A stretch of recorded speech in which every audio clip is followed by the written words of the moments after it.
70만 정도 되는 뷰티 유튜버분이 중국에서 성형 상담을 받으러 갔는데 중국에서는 필러를 가슴에 1억 2천만 원치를 넣었다 상을 받는데 우리가 이제 일반적으로 넣는 가슴 보형물 사이즈가 한 300cc 전후가 되거든요. 필러 자체 가격이 그렇게 비싼 건 아닌데 우리가 여기서 생각해 봐야 될 문제는 필러를 대용량을 한쪽 가슴에 300cc씩 넣는 게 과연 안전할 것이냐?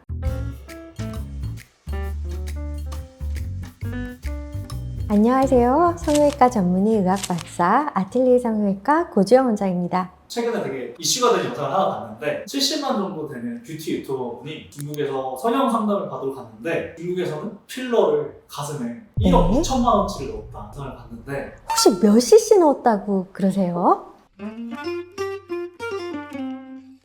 여기서 이제 60개라고 하는 거에서 되게 좀 저기한데, 왜냐면은 필러라는 게 보통 1cc 단위로 나오기도 하고요. 그리고 이제 드물지만은 3cc, 5cc짜리 필러도 있어요. 한 개당. 근데 이제 60개를 넣었다. 그러면은 60cc를 넣지는 않았을 것 같고, 그럼 이제 뭐 3cc나 5cc짜리를 넣었겠죠? 그러면 이제 300cc, 300cc가 나오니까 우리가 이제 일반적으로 넣는 가슴 보형물 사이즈가 한 300cc 전후가 되거든요. 그러니까 제 생각에는 아마 5cc짜리를 60개 넣지 않았을까? 이렇게 생각이 들어요. 이제 그렇게 됐다고 했을 때 이제 1억 2천이다. 그러면은 뭐 한쪽에 6천, 그거 뭐 60개 나누면은 1,000만 원. 한 개당 100만 원이네요. 5cc에 한 100만 원 정도 받았다고 보시면 되겠네요. 그쵸? 그러면은 그렇게 비싼 건 아니에요. 그러니까 필러 원가라고만 하면 사실 국내에서 우리가 안면용으로 쓰는 필러의 좋은 것들이 매입가 자체만도 10만 원이 넘는 필러들이 굉장히 많이 있거든요. 그 정도라고 하면은 필러 자체 가격이 그렇게 비싼 건 아닌데 우리가 여기서 생각해 봐야 될 문제는 가격이 아니에요.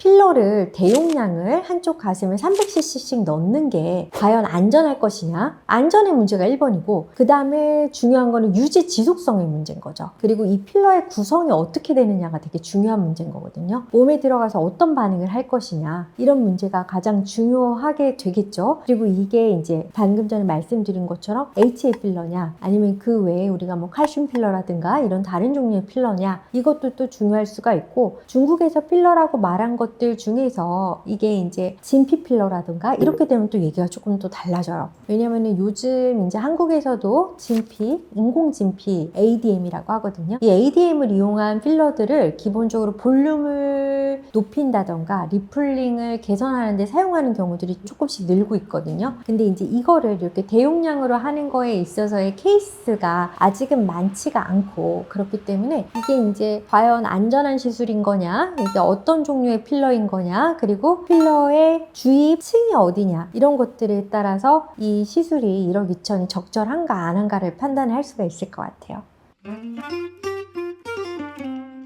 그래서 여기서도 그런 얘기가 나왔었는데 중국분들도 가슴에 어떤 보형물 같은 이물질을 넣고 싶지 않아서 필러를 넣었다 이런 얘기를 해주시더라고요.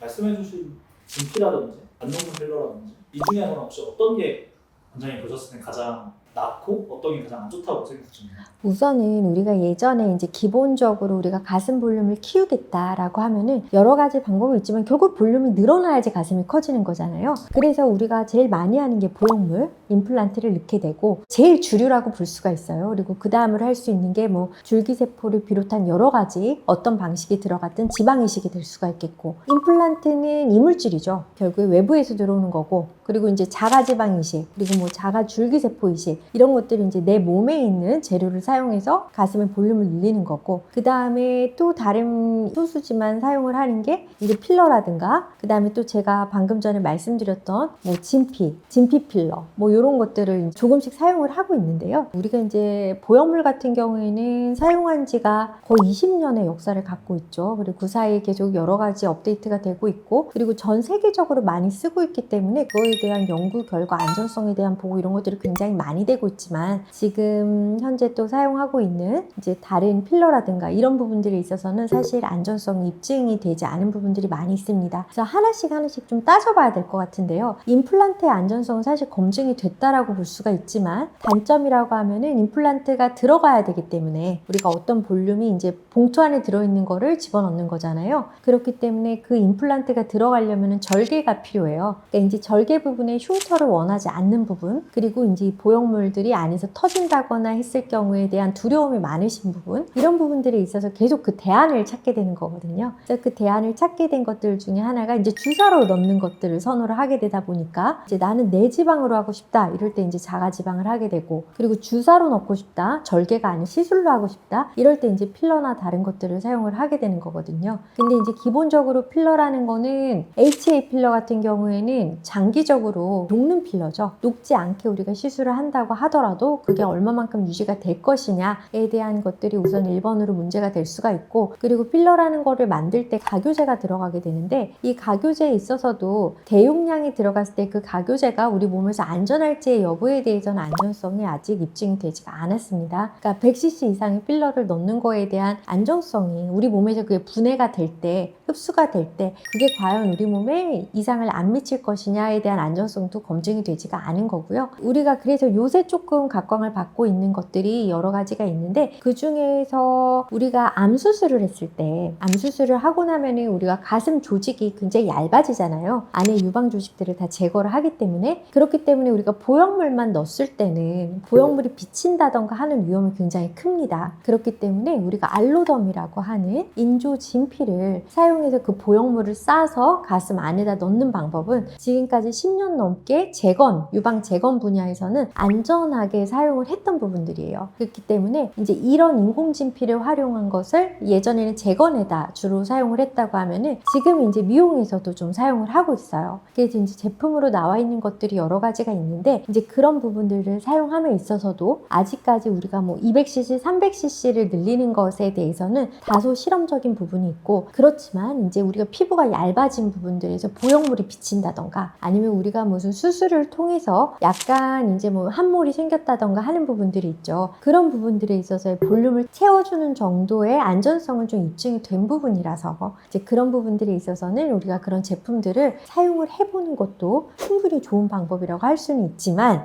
이제 아직까지는 이제 300cc 이상의 용량을 사용하는 것에 있어서는 어떤 방법이 더 안전할지, 어떻게 더 유지하는 게 더 좋을지, 그리고 추적 관찰, 우리가 뭐 MRI라든가 초음파라든가 이런 부분들에 있어서 계속된 추적 관찰을 통해서 환자분들의 안전성에 대해서 좀 더 멀티 데이터가 필요하다라는 부분이죠.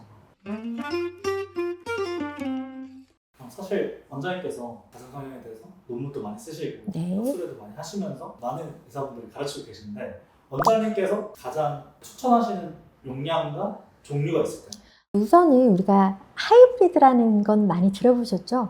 가슴 확대 수술에 있어서 우리가 하이브리드 수술이라는 게 있어요. 근데 그 하이브리드 수술은 보형물로 채워지지 않는 부분을 지방 이식으로 채우는 수술이라고 할 수가 있는데요. 우리가 그러면 왜 지방 이식으로 다 하지? 보형물하고 지방 이식을 같이 해. 근데 우리가 왜 하이브리드를 하냐면은 지방이라는 거는 주변에서 혈류가 들어와야 산단 말이에요. 그렇기 때문에 너무 두껍게 이만큼이 들어가면 가운데 부분은 죽어요. 그렇기 때문에 가운데 부분이 물론 엄청나게 혈류도 재생도 잘 되고 지방도 잘 살고 하면은 이제 드물겠지만 일반적으로 또 잘 사는 경우가 있을 수도 있지만, 우리가 미용을 위해서 하는 시술들은 안전을 기본으로 해야 되기 때문에 건강한 지방들을 보형물의 위쪽이나 이런 데 커버한다든지 아니면은 가슴의 모양을 좀 개선하는 데 사용을 하는 거 우리가 하이브리드 가슴 성형이라고 하거든요. 그 정도의 양이 양쪽에 한 50cc 정도 돼요, 기본적으로. 그러니까 뭐 많게는 100cc까지 되지만은 우리가 보형물로 뭐 최소 200에서 300 정도는 채워주고, 그 나머지에서 아쉬운 부분들, 피부가 너무 얇다거나 너무 가슴골이 비친다던가 그리고 가슴이 너무 멀리 떨어져 있다던가 이런 경우에 우리가 하이브리드 방법을 하고 있는데, 그 지방으로 할 수가 있지만 사실 또 몸이 너무 스키니해, 내가 어디서 갖다 쓸 지방이 1도 없어, 이럴 경우에 우리가 그래도 지금 안전하다고 입증이 된 ADM, 인공 진피를 활용한 뭐 메가필이라든가 뭐 리토라든가 이런 것들을 활용을 해서 리플링을 개선하는 정도, 약간의 볼륨을 채우는 정도, 이 정도를 저는 지금 현재까지의 데이터랑 여러 가지 가지 임상 경험이나 임상 데이터를 봤을 때 이 정도까지는 환자분들이 미용적으로 그리고 또 안전하게 사용을 할 수 있다라고 보고 있습니다.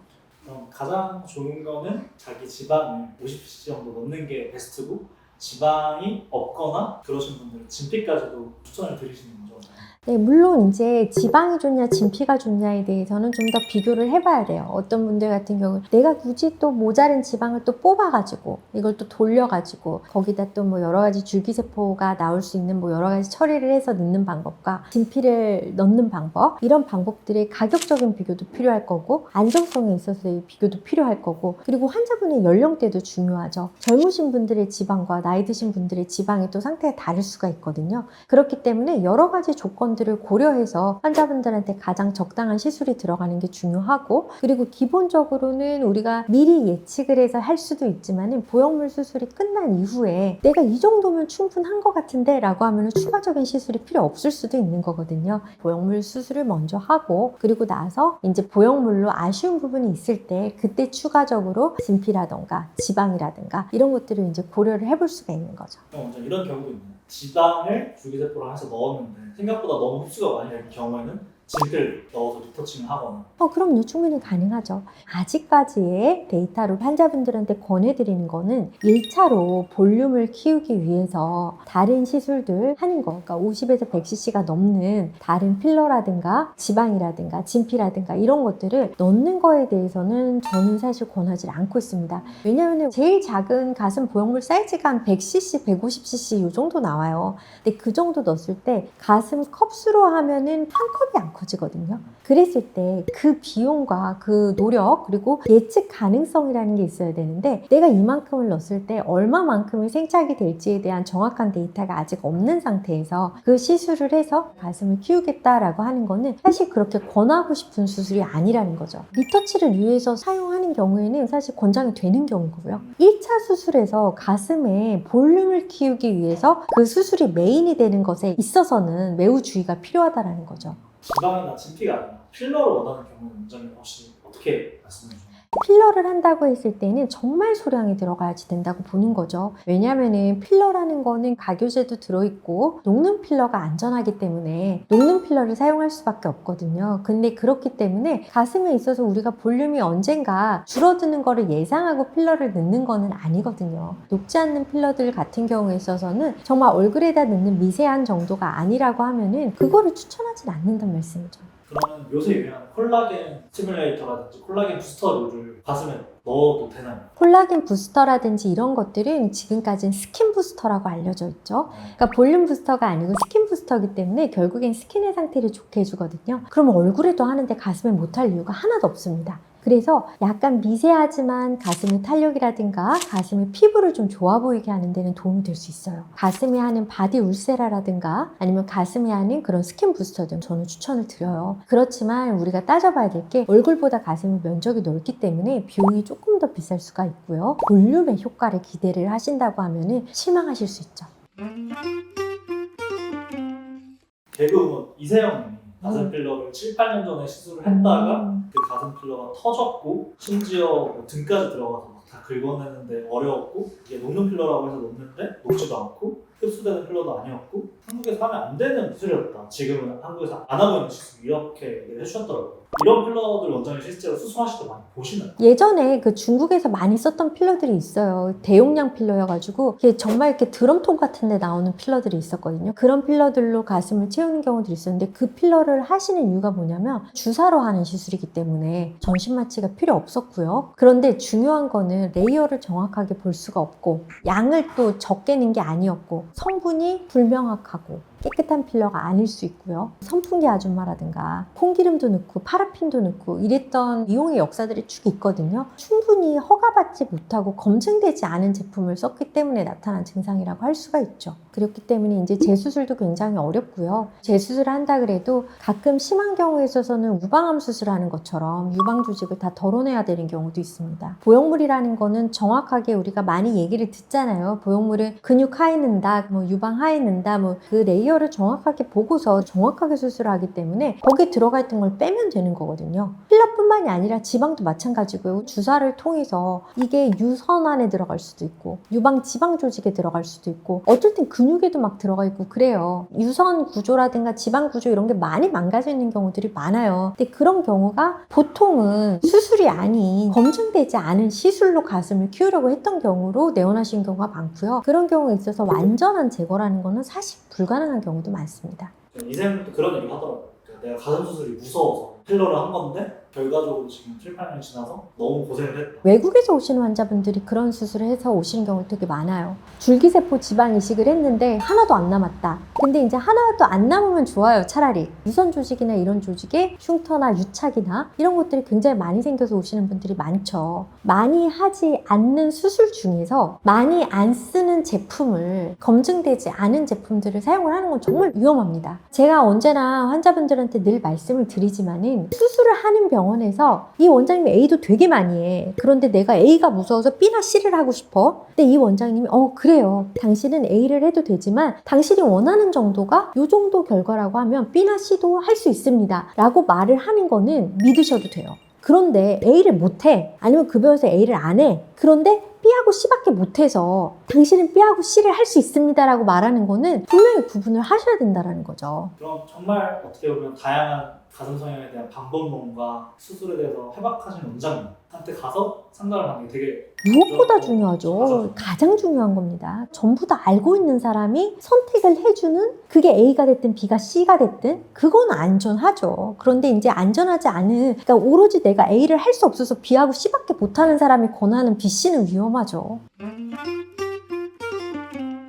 원장님께서 몇 달 전에 모티바 공장에 네. 초청을 받았다고 제가 들었는데 그때 한번 얘기 조금 해주시면서 가슴 보형물의 안정성에 대해서 한번 또 강조해 주실 수 있으실까요? 제가 사실 제품을 쓰기 전에 저는 그걸 제일 중요하게 생각을 해요. 내가 칼만 들어가는 수술들이 있어요. 예를 들면은 가슴 수술에 있어서도 거상, 축소, 이렇게 보형물이 안 들어가는 수술들, 그리고 쌍꺼풀 수술, 실이 물론 들어가긴 합니다. 우리가 이제 실에 대한 검증은 굉장히 오래돼 있단 말이에요. 그러니까 이제 실을 제외한 나머지 필러라든가 보형물이라든가 이런 부분에서 제가 가장 중요하게 생각하는 거는 그러니까 첫 번째는 무조건 안전한가요? 우리 몸에다가 넣는 게 안전하지 않으면 정말 안 되는 거잖아요.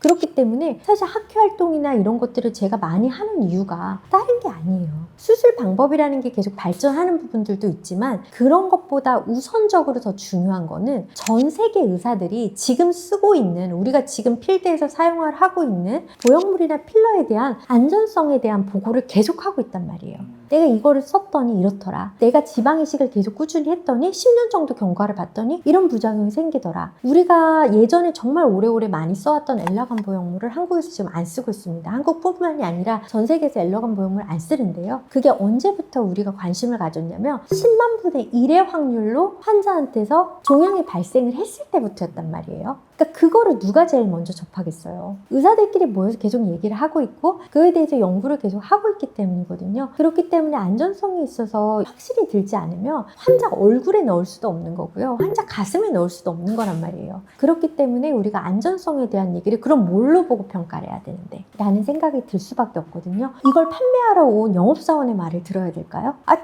자기 제품은 깨끗하고 제일 잘 만들었다고 하죠. 그럼 결국에는 이 안전성을 평가할 수 있는 거는 기업 오너의 양심이라고 해야 되죠. 그 기업 오너나 그 기업 자체가 가지고 있는 엄격함이 정말 중요하다라는 거예요. 그렇다고 했을 때 그걸 가장 확실하게 볼 수 있는 거는 공장이죠. 그렇기 때문에 이제 제가 멀리 코스타리카까지 가서 진짜 그 공정 과정이 이 회사에서 늘 얘기하고 회사에서 홍보하고 제공하는 그런 규격에 맞는지 그런 엄격한 관리 기준을 실제로 하고 있는지 이런 거를 정말 보고 와야지 사실은 마음이 놓이는 거죠. 전부 다 자기네 필러가 제일 깨끗하다고 얘기하지만 실제로 그걸 실험실에서 녹여봤을 때는 정말 필러에서 나오면 안 되는 것들이 많이 나온 필러들이 굉장히 많단 말이에요. 제가 확인하기 전까지는 그 필러를 제 환자들한테 쓸 수가 없는 거거든요. 왜냐하면 정말 만에 하나 어떤 내가 확신하지 못하는 부분에 있어서 부작용이 생기면 어떡할 건데요? 그렇기 때문에 이제 보형물도 마찬가지죠. 우리가 여러 가지 논문이라든가 데이터를 통해서 안전성이 입증이 됐다 할지라도 그래도 제가 눈으로 한 번 더 보고 오는 거, 이게 이제 저에게 확신을 더 주기 때문에 이제 공장에 갔다 왔고, 그리고 정말 그 코스타리카라는 데가 생각보다 의료기기를 관리하고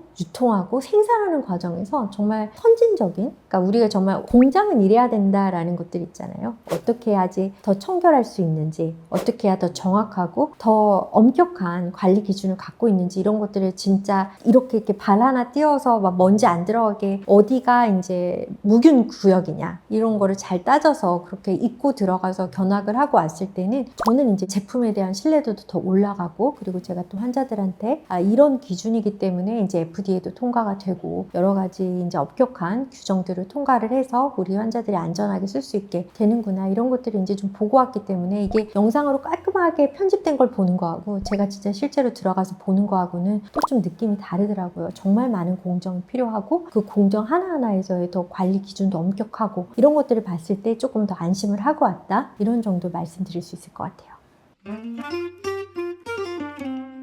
필러류의 어떤 주사 시술을 하시는 분들은 또 흉터에 정말 예민한 분들이라고 저는 생각이 그렇죠. 드는데, 네네. 또 원장님께서 최소 침습 성형 연구에 또 학술 이사를 하고 계시잖아요. 이런 필러류의 어떤 시술이 아니라 보형물류의 성형 수술을 하더라도 정말 흉터를 정말 최소화해서 수술을 할 수 있게 맞을까요?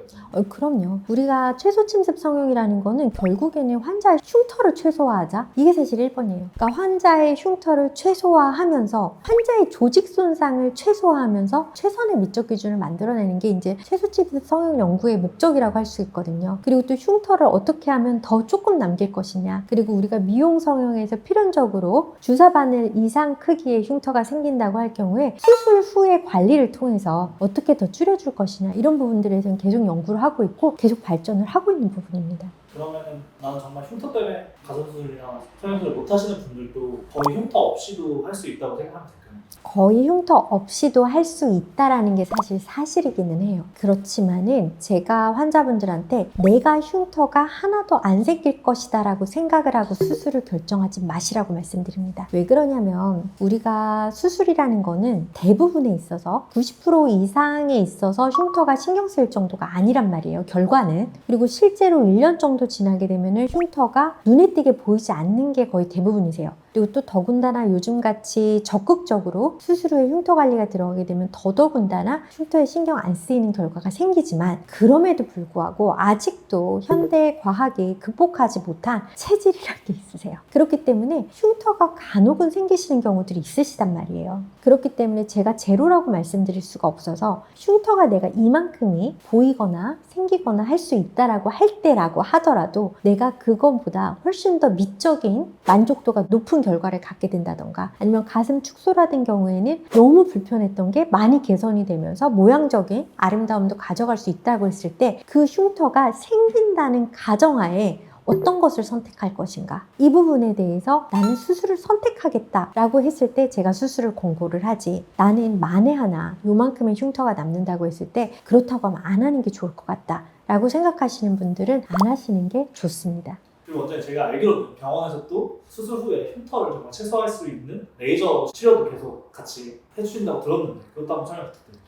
기본적으로 흉터가 예전이랑 좀 흉터 컨셉이 좀 달라졌어요. 예전에 이제 성형외과에서는 수술을 하게 되면 기본적으로 한 6개월 정도까지는 자기가 좋아지는 걸 지켜본다. 그리고 나서 남은 흉터들에 대해서 우리가 치료가 들어간다. 이게 이제 예전의 컨셉이었단 말이에요. 근데 이제 요즘은 그게 조금 당겨졌어요. 흉터가 완전히 성숙된 6개월 이후가 아니라 흉터의 성숙이 시작하는 2달 전후, 이때 이제 흉터에 대한 치료가 들어가는 게 조금 더 적극적으로 흉터를 개선할 수 있다, 흉터의 질을 좋게 해줄 수 있다라는 연구 논문들이 좀 나와 있기 때문에 저희 병원 같은 경우에도 환자분들마다 또 달라요, 그것도. 왜냐면 이제 한 달째 과증식성 흉터가 생긴다던가 이럴 경우에는 초기에 흉터 주사가 들어가기도 하거든요. 흉터 주사의 흡수를 높이기 위해서 여러 가지 MLA 모드의 피코토닝이라든지 그런 흉터 관리들이 다 들어가게 되는데, 사실 흉터만큼 환자 개별적으로 맞춰야 되는 게 없어요. 이제 어떤 사람은 주사가 필요하고